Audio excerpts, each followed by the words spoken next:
espléndida. Esta homilía llega a ustedes a través de Radio Claret América. El Instituto Bíblico Claretiano de las Américas presentan Poniendo el Evangelio en Práctica con el Padre Manuel Villalobos, un programa para aprender a amar a Dios sin miedo. Iniciamos. Muy buenos días, hermanos y hermanas que me sintonizan a través de Radio Claret América. Reciban un cordial saludo. Soy Manuel Villalobos Mendoza y qué alegría es estar compartiendo con ustedes la palabra de Dios. Gracias porque me dan la oportunidad de caminar juntos, de reflexionar acerca del Evangelio que escuchamos cada día. Esta lectura es para el día 25 de septiembre. Y seguimos reflexionando en el Evangelio de Lucas, que nos va a traer una parábola única de Lucas y probablemente conocida de ustedes.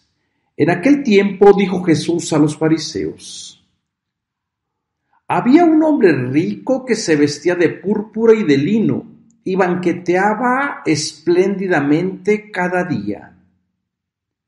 Y un mendigo llamado Lázaro estaba echado en su portal, cubierto de llagas y con ganas de saciarse de lo que tiraban de la mesa del rico. Y hasta los perros se le acercaban a lamerle las llagas. Sucedió que se murió el mendigo y los ángeles lo llevaron al seno de Abraham. Se murió también el rico y lo enterraron. Y estando en el Hades, en medio de las tormentas, levantando los ojos, vio de lejos a Abraham y a Lázaro en su seno y gritó: Padre Abraham, ten compasión de mí. Manda a Lázaro que moje en agua la punta del dedo y me refresque la lengua, porque me torturan estas llamas.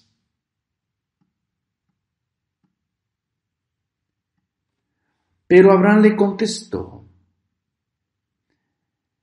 Hijo, recuerda que recibiste tus bienes en vida, y Lázaro a su vez males. Por eso es que él encuentra aquí consuelo, mientras que tú padeces. Y además entre nosotros y ustedes se abre un abismo inmenso para que no puedan cruzar. Aunque quieran, ya sea de aquí hacia ustedes o de ustedes para acá. El rico insistió: Te ruego entonces, padre Abraham, que mandes a Lázaro a casa de mi padre, porque tengo 5 hermanos, para que con su testimonio evites que vengan también ellos a este lugar de tormento. Abraham le contestó: Tienen a Moisés y a los profetas, que los escuchen. El rico contestó: No, padre Abraham, pero si un muerto va a verlos, se arrepentirán. Abraham le dijo: Si no escuchan a Moisés y a los profetas, no harán caso ni aunque resucite un muerto. Palabra de Dios. Hermanos y hermanas, la gente ha querido interpretar este evangelio como un evangelio para el más allá. Y yo creo que este evangelio no es para el más allá, es para el más acá. También otro de los errores, claro, porque el texto así lo dice, es de que este evangelio es el premio que le espera a la gente que ha sufrido, que abnegadamente ha aceptado su destino de pobreza, de miseria. Y por el otro lado, como una especie de revancha, va a ser el castigo que le va a esperar a la gente, a la poca gente que aquí la pasó muy bien. Entonces, en el más allá se van a encontrar con la presencia del juez, justo y severo, que va a premiar a uno y mandar a la eternidad del castigo y de las llamas y del tormento al otro. Yo creo que esta parábola no es ni está impulsando esta espiritualidad de decir usted sufra aquí, aguante aquí estoicamente, que a cabo está construyendo su casita allá en el cielo, ¿verdad? Porque la gente a veces así nos enseñaban, cada obra buena que tú realices en este mundo, cada sacrificio, cada privación va a servir para poner un ladrillito allá en la casa del cielo. Eso nos decía mi madre. No importa que nosotros acá, en el más acá, en el lugar más periférico, más marginal, más olvidado, nuestra casa estaba literalmente en ruinas. Nos queda el consuelo del cielo y nos queda también la satisfacción que el rico va a sufrir tormentos y entonces allá sí va a ser el rechinar de los dientes, ¿verdad? Yo creo que toda esta teología, toda esta espiritualidad en el fondo tiene una intención bien clara de bendecir la pobreza y de maldecir la riqueza. Pero esta no era la intención del evangelista. Probablemente que hay un problema de fondo entre unos cuantos ricos y la inmensa mayoría de la gente pobre. Entonces este es como un retrato, como una pintura, como una ventanita que nos permite ver qué es lo que está pasando en la comunidad de Lucas. Recuerden ustedes que Lucas es el evangelio que más habla sobre la riqueza y sobre la pobreza. Ya desde el sermón del llano, Lucas aumenta las maldiciones contra los ricos después de haber bendecido a la persona pobre. Lo primero que tenemos que ver es que la gente no es pobre porque la gente es perezosa, porque ese es un discurso que todavía está metido dentro de este sistema. Eres pobre porque quieres, es que no trabajas, es que no. En el siglo I la gente era pobre porque cada riqueza implicaba el despojo de tierras, la acumulación de bienes y no hacían que la economía fluyera. Un sistema económico donde 2, 3 familias tienen el monopolio de toda la tierra, son latifundistas y tienen mucha gente empobrecida, no puede ser la bendición que Dios quiera. Entonces, probablemente en la comunidad de Lucas hay ciertos ricos que se han convertido al mensaje de Jesús y les está costando trabajo seguir su discipulado. Por eso, la semana pasada escuchábamos de que no pueden servir a Dios y a Mamón. No pueden servir, no pueden ser seguidores del Dios y del dinero. Nuevamente Lucas viene con esta idea, aunque nos canse, aunque volvamos a repetir la misma idea, porque de fondo es un problema serio que la comunidad tiene. Nuevamente, hermanos y hermanas, también la economía que nosotros manejamos es una economía perversa, es una economía que no da vida, porque es una economía que solo beneficia a un grupito muy particular, mientras que el resto de la humanidad vive de migajas, y a veces ni las migajas alcanzan a llegar a la gente más empobrecida. Y lamentablemente, el discurso de la iglesia oficial es: no te preocupes, porque vas a tener tu casa con alberca, con piscina, en el más allá. Si no hay una vida digna en el más acá, hermanos y hermanas, ¿dónde está la buena noticia? El Evangelio de Jesús fue buena noticia porque fue propuestas de vidas alternativas, de economías diversas, donde toda la gente pudiera comer, beber, alegrarse. Y por eso todos los pasajes también de comida, como símbolo de que el reino de Dios verdaderamente ha llegado. Y cuando inviten a los banquetes, no hagan banquetes para otros ricos. Ustedes, en cambio, la comunidad creyente tiene que invitar al ciego, al cojo, al lisiado, a la mujer parturienta, al leproso, a la prostituta, al pecador, para que sientan al Dios que generosamente da. Bueno, todo esto es el tema que hoy vamos a estar hablando en este evangelio. Entonces, ya desde el inicio, cuando Jesús, recuerden los interlocutores, los fariseos, el contexto también de acá, ya hay un conflicto de Jesús, no solamente con los fariseos, sino también con los maestros de la ley, con los saduceos también. Entonces comienza diciendo que los fariseos eran amantes del dinero. Ese va a ser el marco de referencia. Por un lado, los que son amantes del dinero, los que sirven a Mamona y los que quieren una economía al estilo de Jesús. Una economía donde no existan estas fronteras que separan al Epulón de Lázaro.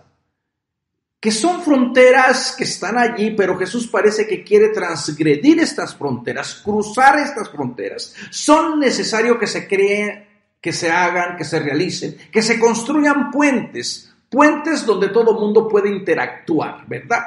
Entonces, el contexto literario son los fariseos, amantes del dinero, junto con los saduceos, con la gente del poder, y por otro lado, los que quieren la propuesta de Jesús. Entonces, para iluminar ese contexto, Jesús comienza a decir, había un hombre rico, fíjense, que se vestía de púrpura y de lino. Ya inmediatamente, con esta descripción, casi que está invitando al lector a decir, tengan cuidado, ojo, porque los ricos no han aparecido muy bien o no han sido presentados a través del Evangelio muy bien en cuestión del seguimiento de Jesús. Yo les comentaba hace un momentito cómo ya hay maldiciones en contra de los ricos. ¡Ay de ustedes los que tienen, porque llorarán! ¡Ay de ustedes los que ahora ríen! ¡Ay de ustedes los que ahora están hartos, porque pasará necesidad! Lucas es el único que aumenta estas maldiciones a las beatitudes. Entonces, la riqueza va a ser un símbolo también de dificultad para el seguimiento. No solamente Lucas, también por allí en el Evangelio de Marcos tenemos a aquel joven rico que quiere seguirle, que quiere tener vida plena. Y Jesús le dice, una cosa te hace falta, ve, vende todo lo que tienes, regrésaselo a los pobres. Porque parece ser que detrás de cada riqueza está una injusticia. En la economía de Dios, Dios quería que todo el mundo viviera bien, pero cuando uno se queda con la parte que le correspondía al hermano, pues va a empobrecer a la otra persona. Entonces la idea de que había un hombre, no tiene nombre, lógico, todo el mundo lo conocerá probablemente, le dirán títulos, le darán sobrenombres, y también es algo irónico, porque regularmente la gente importante, los ricos tienen nombres, se llaman Slim. Y otros ricos que, para qué hacerles más promoción, ¿verdad? Tienen nombres, se reúnen entre ellos, hacen contratos, hacen alianzas, deciden el futuro de millones de gente. Entonces así son los ricos. Y sabiendo, Lucas artísticamente en 4 palabritas te va a decir exactamente en qué consiste su riqueza. Se vestía de púrpura y de lino, símbolo de la realeza. Todo este vestimenta es símbolo de la gente acaudalada, de la gente que es de aquella época extremadamente rica. Y no solamente que se viste con lino y con púrpura, símbolo de, les decía, de la realeza. Además, fíjense que no todo el mundo podía utilizar el lino y la púrpura. Estos eran materiales exclusivamente para la gente rica y era también un distintivo no solamente de riqueza, sino también de poder. Casi regularmente también la riqueza va acompañada con honor, ¿verdad?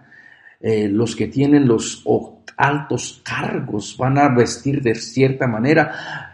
La gente pobre, aunque si algún día de la buena suerte se encontraría un tesoro, no le permitían vestir de púrpura. Y además la púrpura era muy costosa.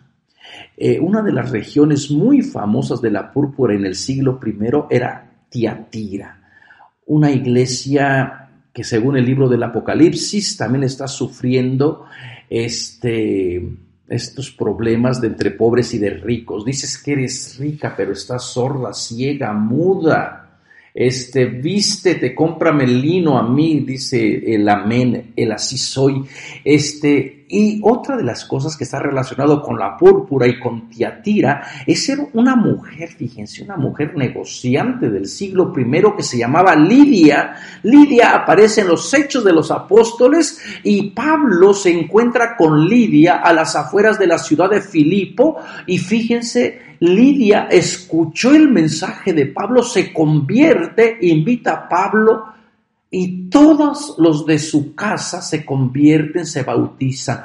Lidia era comerciante de púrpuras y era de la región de Tiatira. Entonces podemos decir que Lidia tenía su negocio. Era una mujer negociante, pero también una mujer después muy generosa y fue la primera que aceptó a Cristo Jesús en el continente europeo. Fue la primera que se ha bautizado, de la que se tiene récord. No me voy a decir, tendré el bautismo de confirmación, de bautismo, tendré el boleto de bautismo. No, pero Pablo dice que bautizó a Lidia en la primera misión en la ciudad de Filipo. Bueno, así que la púrpura era el que la gente pudiera vestir de púrpura y de linos. Está hablando de gente inmensamente rica. Además, en cuestión de ropa, la ropa te da tu identidad, la ropa te da tu presencia, ¿verdad? No solamente sirve para cubrir tu cuerpo, también es el papel que tú representas dentro de la sociedad. Así que este hombre, aunque Lucas lo castigó sin nombre y sin ciudad, nos hubiera dicho, sucedió en Séforis, ¿verdad? Había en la ciudad de Séforis o había en las ciudades de Jerusalén. Bueno, probablemente todo el mundo está familiarizado con estas historias, ¿no? Entonces dice que no tiene nombre, no nos dice de dónde es, porque probablemente todo el mundo lo conozca, si es que está basado en un hecho real, ¿verdad? Pero más bien sale de la creatividad del hermano Lucas. Hermanos y hermanas, yo creo que nosotros solo conocemos de los ricos por medio de las novelas o por medio de las notas de los sociales, de los periódicos, ¿verdad? O del internet, que nos gusta fantasear y perder el tiempo en estar viendo cómo vive el rico, qué come, dónde fue, qué hizo. Como que eso nos entretiene y nos hace más pobres, no solamente económicamente, sino pobres intelectualmente. A mí, ¿qué me importa qué come el rico, a dónde fue a pasear, con quién sale, qué carro usa? Eso solamente es para distraernos. Es solamente para alimentar nuestros deseos del morbo, de querer tener, de ser como el rico. Y mientras pensemos así, entreteniéndonos con una vida que no es la nuestra, pues no vamos a poder salir de nuestra pobreza.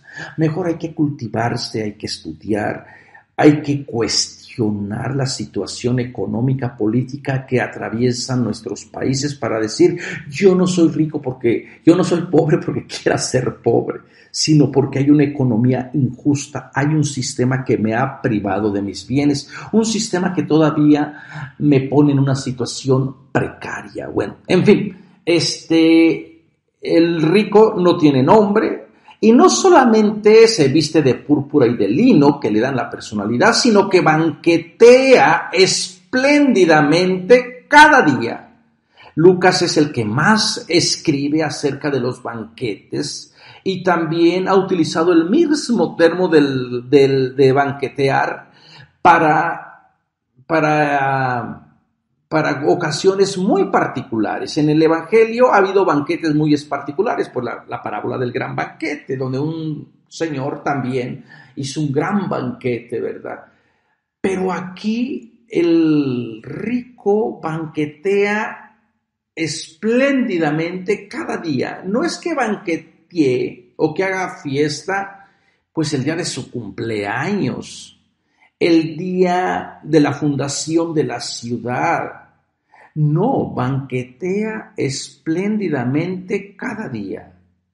Así que estamos hablando de una persona verdaderamente que está hecha para el estómago, para comer, para beber, para divertirse. Todo muy bien. Y no es que la riqueza sea mala, la riqueza no es malo. Lo malo es cuando Mamona, la riqueza, ocupa el lugar de Dios. El rico no se condena por ser rico. El pobre no se salva por ser pobre. El rico se condena por su opción de vida, por no ver, como vamos enseguida a conversar, al pobre que esté enfrente. El pobre no se salva por ser pobre. El pobre también se salva por su opción de vida, por buscar justicia. Aquí Lucas de alguna manera dramatiza todo este encuentro entre el rico y el pobre, que casi uno puede ver cómo Lázaro está allí. Lázaro no habla. Lázaro es un cuerpo que está tirado, un pedazo de carne tirado allí al portal, como los muchos y millones de cuerpos de todo nuestro mundo que no tienen voz, que no tienen historia. Bueno, entonces este es lo que tenemos que tener en cuenta. El banquetear espléndidamente mientras la otra persona va a pasar necesidad perpetuamente. El contraste es drástico. Entonces rápido te presenta a un pobre que no tiene absolutamente nada. En el griego hay 3 verbos o 3 adjetivos para describir la pobreza. Y el adjetivo de tokos, el que se describe aquí, el que se usa aquí, es para la gente que no tiene absolutamente nada. Al que está prácticamente, al que depende de la voluntad de las personas y finalmente de la generosidad de Dios, ¿no? No es el que es pobre, pero puede comer una comidita, tiene su comidita asegurada, tiene su casita asegurada. Ese es un tipo de pobreza. Aquí estamos hablando de una pobreza más real, como para enfatizar entonces la riqueza de uno y la pobreza absoluta del otro. Contrario al rico, sin nombre, sin ciudad, solamente se describe como si fuera otra materia, ¿verdad? Por el lino, por la púrpura, por los banquetes, pero no tiene nombre, es anónimo. Lucas lo castigó de esta manera. En cambio aquí, el pobre tiene nombre, se llama Lázaro. Lazaría viene así de Eleazar, también por allí vienen estas mismas etimologías, y Lázaro significa Dios ayuda. Y uno dice así como que, bueno, si Dios ayuda, pues como que no me ayude tanto, como que no le ayudó mucho, ¿verdad? Pero recuerden que parece ser que se mueve la tendencia a decir sufre privaciones, abnegaciones, que Dios te va a ayudar, te va a hacer justicia en el más allá. Y dice que estaba echado en su portal, porque el rico lo controla todo, el rico controla su escenario, ¿verdad? El rico controla tiempos para banquetes, controla espacios. Bueno, parece que lo único que en esta narración, lo único que hace que se vea mal el escenario del rico es el pobre. Y como que ha sido la realidad de toda nuestra América Latina. Frente a la gran residencia, a la gran mansión, está la casa de cartón de miles y de miles de Lázaros. No sé si esto sea cierto en algunos otros países, pero parece como que la cruda realidad, ¿verdad? Unos son del Pedregal y otros muchos son del Perregal, de muchos perros allá, perros que están salvajes, que si te descuidas te comen. Bueno, así parece ser que Lucas también dramatiza este evento, ¿no? En los banquetes era muy común también que algunos pobres pudieran causar caos en el banquete y se metieran dentro del banquete sin ser invitados. Por eso había la gente que estaba cuidando allí para que no se le metiera el borracho, el pordiosero o la gente que no había sido invitada. Entonces, Lázaro parece que no tiene ni siquiera intención de entrar, no puede, está inhabilitado, su cuerpo está postrado, probablemente paralítico. Fíjense lo que hace lo que hace la riqueza. No solamente ha deshumanizado a Lázaro, lo ha puesto en una situación de muerte, en una situación que no tiene posibilidad. Hubiese dicho Lucas, bueno, había un pobre Lázaro que estaba de pie y que fue a pedirle una migaja, que tocó a la puerta del este. No, está postrado. Eso es lo grave del asunto, que una economía que tiene echada a la gente como si fueran animales que están prácticamente inválidos, que están discapacitados, que son cuerpos desechables, no puede venir o no puede ser esa economía de Dios, no puede ser la propuesta de Dios.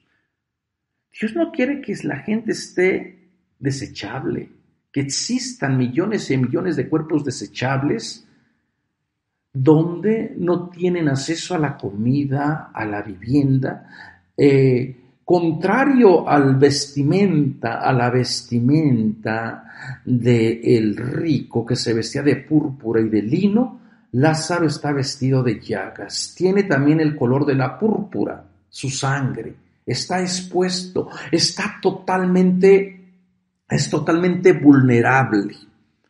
O, utilizando el título de mi libro, es un cuerpo abyecto, un cuerpo que te causa horror el verlo, que te causa vómito, que quieres tú mirar la vista para otro lado para no ver ese cuerpo totalmente abierto, que no puede, que tiene llagas, lleno de llagas, un cuerpo impuro también ante la ley, y por eso los perros también van a ser parte del vestimenta casi de Lázaro, ¿verdad? Ustedes pueden tomarlo así como una manera de mucho respeto y decir, qué bonito los perritos que se acercan a lamerle. No, recuerden que el perro es un animal impuro, y también los perros continuamente eran perros salvajes, que te descuidas te matan. Por ejemplo, los perros que se alimentaban de los restos de los crucificados, muchos cuerpos que eran crucificados que duraban semanas en agonía, cuando los sacaban de la cruz los aventaban a la fosa común, y quien terminaba el trabajo sucio eran los perros. Los perros llegaban a morder a las personas, a tragárselo, a devorar a los cuerpos de los crucificados. Lázaro está como un cuerpo crucificado, heridas abiertas, un cuerpo impuro, un cuerpo abyecto, un cuerpo que causa repulsión. Y el perro forma parte también, aumenta el grado de impureza de Lázaro. No tiene con qué vestirse. Totalmente abierto, expuesto, dice, cubierto de llagas. Todo cubierto de llagas. Bueno, si está cubierto de llagas y si está todo expuesto, estará totalmente desnudo, como muchos otros cuerpos de los pobres, sabiendo lo difícil que era vestirse en el siglo I. La gente pensaría que tenían guardarropas como nosotros. Aunque seamos pobres, tenemos otro cambio, otro pantaloncito, otros zapatos. En el siglo I la gente se moría con su túnica que llevaba puesta. Esa era su cobija.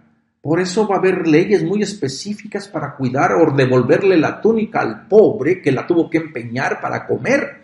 La ley es de que se la tienes que regresar al caer la noche, ¿verdad? Porque si clama el pobre a Dios, Dios le hará justicia. Bueno, esa era toda la tradición profética, que es la que vamos a estar hablando el día de hoy. Entonces están esas dos realidades. Está tirado y no tiene acceso ni siquiera los desperdicios del rico arrogante, prepotente, del rico que no tiene nombre. No tiene acceso a entrar a esa economía. Y esto es, hermanos y hermanas, parece que esta parábola, por eso les decía que esta parábola no es para el más allá. Esta parábola es una fuerte advertencia para lo que está sucediendo hasta el más acá, hoy en día. Donde un país como Estados Unidos se está quedando con el 80% de todos los recursos del mundo, y el resto del mundo está viviendo con el 20%. Y fíjense cómo ese 20% pone a todos los países en una economía precaria, en una economía que va a enfermar. Y uno que está en Estados Unidos, se le parte el corazón el ver toneladas y toneladas de comida que se desperdician, que se tiran a la basura. Recuerden que el lema de Estados Unidos es bien vendido o bien podrido. Se esconden recursos para después venderlos bien, ¿no? No le importa a la gente los Lázaros, los millones de Lázaros que pudieran vivir con los desperdicios de la raíz, del país poderoso. Esta situación era muy similar a la que se vivía en el imperio. Se decía un refrán, el Talmud recoge este refrán que decía, del cielo cayeron 10 bendiciones y Roma se quedó con 9. El resto del imperio romano vivía con una sola bendición, Roma con 9. Ustedes pueden ver esta idea también en el libro del Apocalipsis, cuando cae la bolsa de valores, cuando se desploma la Babilonia, cuando se lamentan los que se beneficiaban del mar, los marineros, los reyes de la tierra, los poderosos. Lo primero que se viene es la púrpura, el lino, las piedras preciosas, los metales. Te va haciendo toda la lista de la economía de aquella época. Y al final, como último recurso, salían las almas, los cuerpos de los esclavos. Porque los esclavos ni siquiera entraban a formar parte de la mercadería preciosa, ¿verdad? Algo muy similar a la economía del día de hoy. Así que, hermanos y hermanas, esta parábola no es, vuelvo y repito, no es para el más allá, es para el más acá.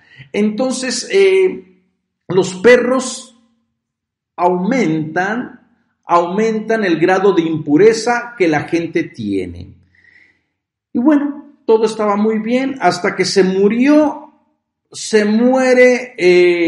Lázaro, y los ángeles lo llevaron al seno de Abraham. Esta es una imagen para decir, llegó a donde Abraham está, y recuerden que todo está en el contexto de ahorita de dónde viene la filiación. ¿Quién es verdaderamente hijo de Abraham? Por allá Juan el Bautista estaba ya anunciando cómo se tienen que hacer nuevos hijos de Abraham. Bueno, y dice que se murió, no se dice si lo enterraron, solamente dice que los ángeles lo llevaron.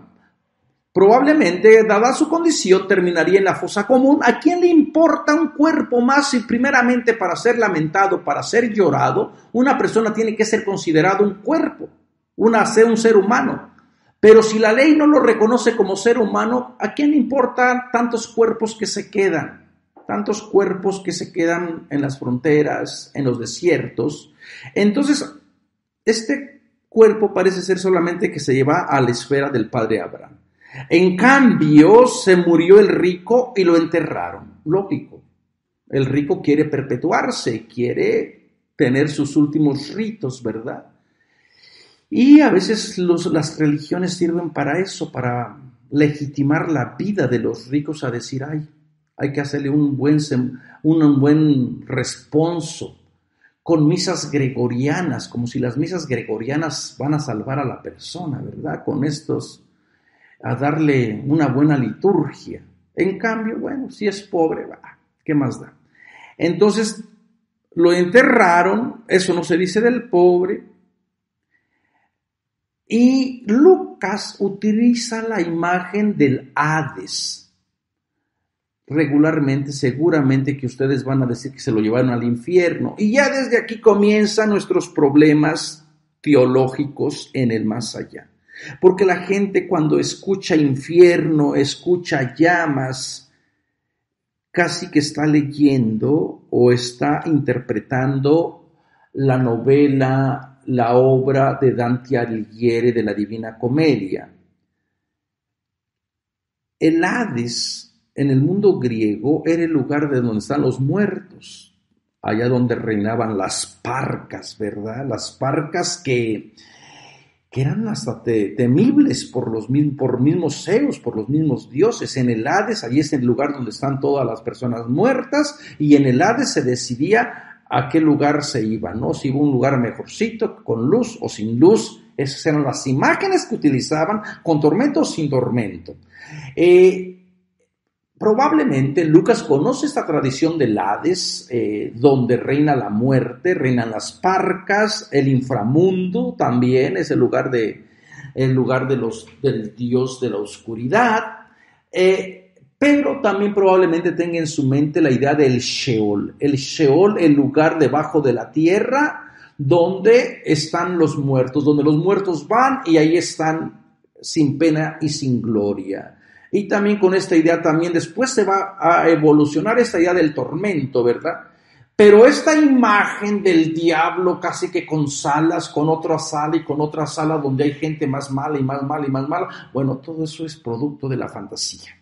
Solamente en su mentalidad de aquella época es un lugar donde misteriosamente están en la presencia de Dios, pero no tienen luz, el Sheol. Ahí están en la oscuridad, sin pena, sin gloria. Bueno, allá lo llevaron. A este rico que lo enterraron, cayó allá.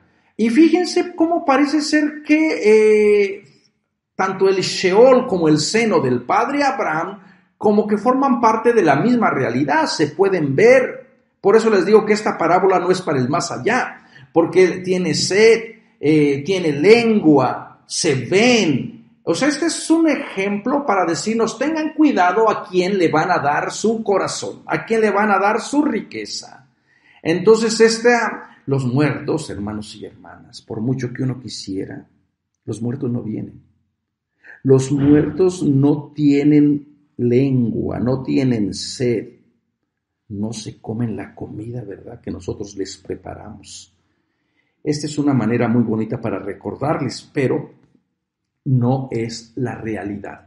Entonces, en esta realidad, parece ser que tanto el Sheol como el lugar del padre Abraham se interactúan. Y fíjense lo que hace el rico. Levantó los ojos y vio de lejos a Abraham y a Lázaro en su seno y gritó: Padre Abraham. También el rico tiene a Abraham como padre, al igual que Lázaro tiene a Abraham como padre. Y en el Evangelio, yo les decía que al inicio del Evangelio, Juan, cuando comienza su mensaje en el desierto, comienza a decirles: no vengan ustedes con la idea de que yo soy padre de Abraham, porque Abraham puede sacar padre hasta de las piedras. Entonces, aunque el rico tenga de nombre al padre Abraham, sus obras no son las de los hijos del padre Abraham. Aquí también tenemos que tener mucho cuidado, porque podemos andar todo el día con el Jesús en la boca, Jesús en la boca, Jesús en la boca. Yo soy salvo, yo ya soy salvo, yo ya acepté a Cristo como mi Salvador, pero nuestras obras pueden decir otra cosa. No nos salva el estar predicándonos o el estar diciendo, el estar anunciando si soy salvo, si soy de Jesús, si acepté a Cristo Jesús como mi Redentor, como mi Salvador. Al final del día te salva el aliviar la necesidad de los Lázaros que salen a tu encuentro o que, aunque tú te los encuentras por donde quiera que tú pasas, ¿verdad? Entonces, el rico no ha cambiado, todavía sigue siendo rico. Por eso les decía que esta parábola no es del más allá. Fíjense, el rico todavía sigue dando órdenes, sigue mandando, conoce a Lázaro y cree que Lázaro es un cuerpo desechable que le tiene que servir. Manda a Lázaro que haga esto, que moje el agua de su dedo, que me refresque la lengua, porque estas llamas me torturan. Esto es el dramatismo de Lucas, de decir, todos estos personajes están vivos en el más acá. Tienen lengua, tienen dedos, tienen manos, y sienten. Bueno, el muerto ya no siente, ¿verdad? Entonces Abraham viene otra vez con la teología de decirle: tú pensabas probablemente de fondo esté la teología de la prosperidad. Dijo: hijo, recuerda que recibiste un bien en vida. Te moviste por esa teología. Tú pensabas que Dios te había bendecido, que tus riquezas eran porque eras bueno, porque tus riquezas eran porque un Dios te las había regalado. Y Abraham le está recordando: te moviste por esa teología, y aún en esa teología de la prosperidad, Tú recibiste ya lo tuyo. Entonces Dios no te ha sido injusto. Fue tu decisión de no ver a los Lázaros, de no atenderles, de no hacer que fluyera la economía, la que te ha puesto en esta situación en la que tú te encuentras. En cambio, Lázaro ahora está, de alguna manera, gozando de otra nueva economía porque fue en la economía que se movió, en la teología del Dios de los pobres, del Dios de los profetas, del Dios del que tiene hambre, ¿verdad? Y además habla nuevamente de esta frontera. Si antes la frontera se podía cruzar, ahora ya esa frontera no se puede cruzar. No importa que se vean. Así como tú no fuiste capaz de cruzar la frontera, que implicaba solamente unos cuantos pasos, probablemente un paso, 2 pasos, porque estaba echado a tu puerta el cuerpo precario, vulnerable de Lázaro, no fuiste capaz de asistirle, de aliviarle, entonces acá no esperes que esta frontera, que ya es más larga, más difícil de transgreder, de pronto sea flexible y exista como una especie de puente. Bueno, cuando ve el rico toda esa teología de la prosperidad, comienza a decir, bueno, mándalo, te ruego, padre Abraham, que mandes a Lázaro. Lázaro sigue siendo un objeto, un esclavo. Lázaro no tiene agencia, no tiene libertad por sí sola. Se habla de él, Abraham habla de él, el rico habla de él, pero no escuchamos nunca una palabra del pobre. Esto es el problema con todos los discursos que se habla tanto de pobreza, de ayudar a los pobres, pero nunca escuchamos la voz de los pobres, nunca escuchamos sus experiencias, ¿verdad? Utilizamos la pobreza de los pobres para seguir explotándolos para nuestros propios fines. ¿Cuántos programas en los proyectos del gobierno de México a favor de los pobres? Pero nunca escuchamos a los pobres. Pero se hacen programas que para el pobre y al final se dan cuenta que no ayudan tanto a los pobres. Al final siguen manteniendo su economía para ellos, para los cuantos ricos. Bueno, entonces viene la idea de los 5 hermanos. Tengo 5 hermanos, ¿y por qué nunca supimos de los 5 hermanos cuando banqueteaban? Recuerden que les dije que probablemente son diferentes énfasis de teologías. Los 5 hermanos muy probablemente sean los 5 libros que se tenían de la ley, de la Torá. Los 5 primeros libros que solamente los saduceos aceptaban como inspirados. ¿Y qué se encontraba en esos 5 primeros libros? La teología de la prosperidad. Dios te bendijo porque eres bueno, Dios te bendijo porque dándote riquezas, porque cumpliste la ley. Entonces, esa teología de los 5 hermanos con el cual este rico se casó para decir, bueno, yo me moví por esta teología, tengo esta teología, esta es mi garantía de que yo hice bien, yo pensé que Dios me bendijo en mi riqueza por mis méritos propios, no porque Dios fuera generoso. Y el rico parece que está en el proceso ahora de transformación, no quiere que la otra gente esté en ese mismo error de esa teología. ¿Y qué es lo que le repite Moisés? Para que puedan ustedes cambiar, llegar a la conversación plena, tienen que escuchar a Moisés y a los profetas. ¿Y quién escuchar a Moisés y a los profetas? ¿No puedes tú separar la teología de la prosperidad con la teología de los profetas? ¿Y cuál es la teología de los profetas? La voz de los pobres, la voz de los huérfanos, la voz de la viuda, la voz de los que no tienen casa, de los desposeídos, de los migrantes.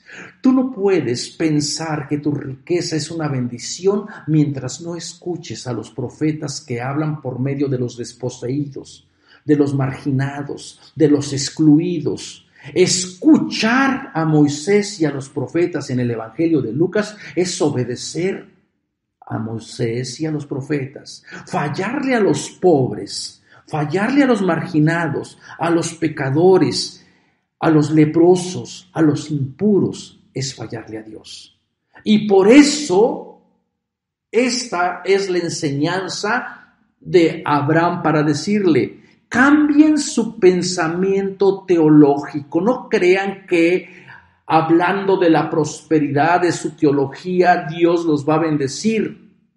tienen que hacer que esa bendición que ustedes reciban, reconozcan primero que eso es por gracia de Dios, no por méritos particulares. Y una vez que reconozcan que todo lo que tienen, que todo lo que son es porque Dios ha sido bueno, tienen que escuchar y obedecer a los profetas que dice: atiende el huérfano del pobre, atiende el llanto del que llora.